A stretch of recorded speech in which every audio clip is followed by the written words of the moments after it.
Você já se perguntou se a ambição humana pode realmente tocar o céu, e como em Gênesis 11 encontramos 3 lições poderosas para o nosso tempo: a soberba que tenta erguer torres para afirmar um nome, a diversidade que Deus plantou ao confundir línguas, e a fidelidade divina que guia cada linha de gerações até o surgimento de Abrão.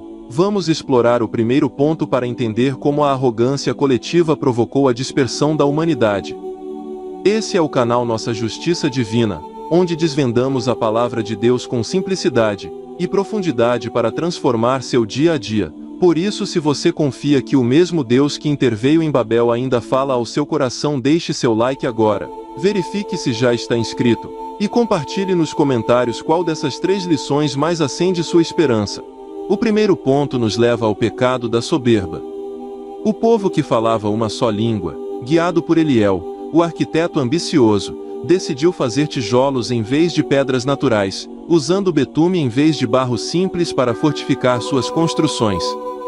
Cada fileira da torre de Eliel parecia um grito de vitória contra a própria fragilidade humana, pois ao invés de edificarem lares acolhedores, erguiam muros para proclamar seu próprio nome e garantir segurança em algo que eles mesmos construíram. Mas a vaidade coletiva escondeu injustiças graves, pois servos de diversas tribos eram forçados a trabalhar sem descanso, e a divisão de classes dentro da cidade de Sinear gerou tensões, ainda que ninguém percebesse que o verdadeiro alicerce de uma comunidade justa é a dignidade compartilhada.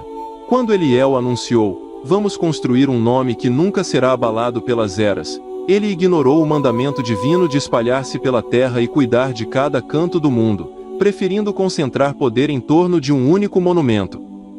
A narrativa bíblica destaca que Deus desceu para ver a cidade e a torre, não para admirar a engenharia humana, mas para avaliar os corações que se uniam em soberba, e essa visão divina nos alerta que ele não é indiferente ao orgulho que oprime e explora.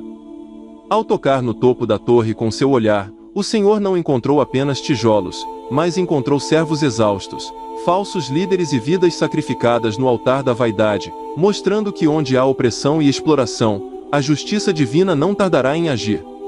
Já descobrimos o primeiro ponto que nos alerta: construir egoísta é erguer paredes que dividem, não que protegem. Mas antes de passarmos ao segundo ponto, reflita: em quais muros você tem investido inútil ambição, e como isso tem ferido sua comunidade? Em um momento estratégico do vídeo, lembre-se de curtir caso ainda confie que a justiça divina vale mais do que qualquer muro humano, e inscreva-se para continuar essa jornada de entendimento bíblico, e compartilhe nos comentários se você já se viu buscando segurança em torres que não resistem ao vento. O segundo ponto é a celebração da diversidade. Deus confundiu as línguas, não para punir arbitrariamente, mas para que a vaidade de um só projeto não reduzisse a riqueza cultural que ele pretendia gerar pelas nações.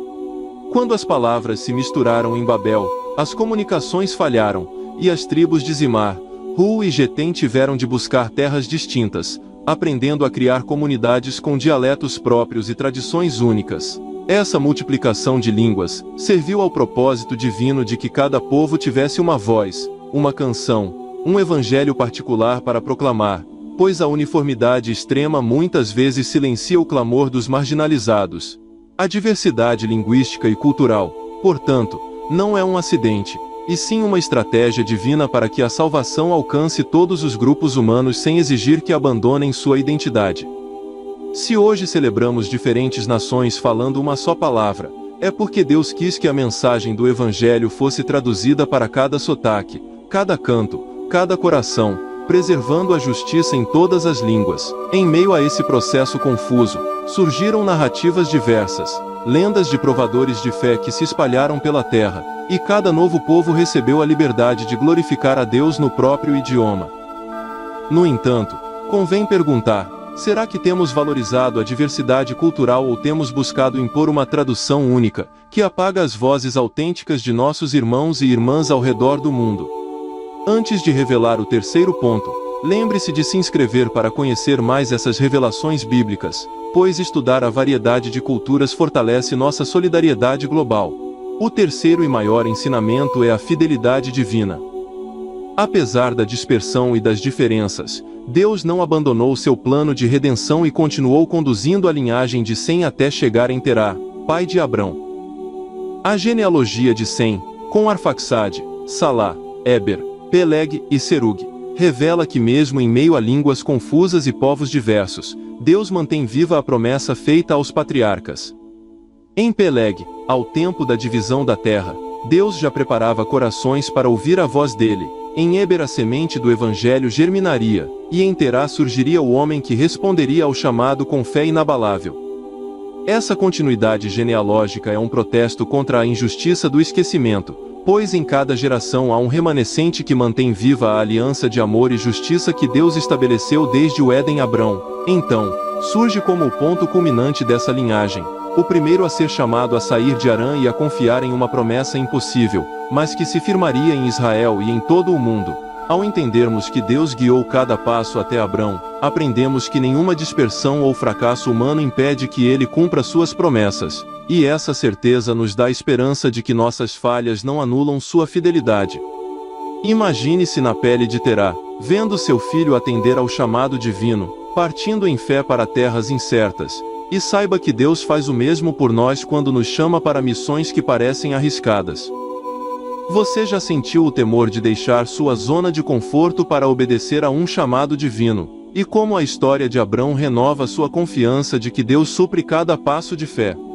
Ao longo desta narrativa, percebemos que o mesmo Deus que dispersou Babel para evitar a tirania da vaidade continua unindo corações em torno de uma missão de justiça e misericórdia. Cada um dos 3 pontos, o perigo da soberba, o valor da diversidade e a fidelidade que conduz gerações, se conecta numa sequência divina que transforma a história humana em testemunho vivo de esperança. Como conclusão provisória, entenda que construir torres de orgulho é dispersar o que Deus deseja unir, confundir línguas é anunciar a variedade de dons do Espírito, e seguir a linhagem até Abrão é confiar no cuidado eterno do Pai. Que essas lições o desafiem a derrubar muros, a celebrar a diversidade cultural, e a perseverar na fé para ver as promessas de Deus se cumprirem em sua vida e na vida de seus descendentes.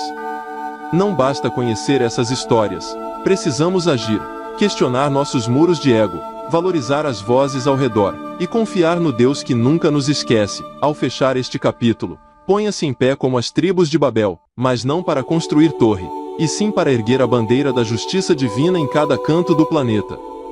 Permita que o Espírito de Deus o guie a respeitar cada cultura que ele criou, e a permanecer fiel à sua palavra, mesmo quando as línguas do mundo se dividem.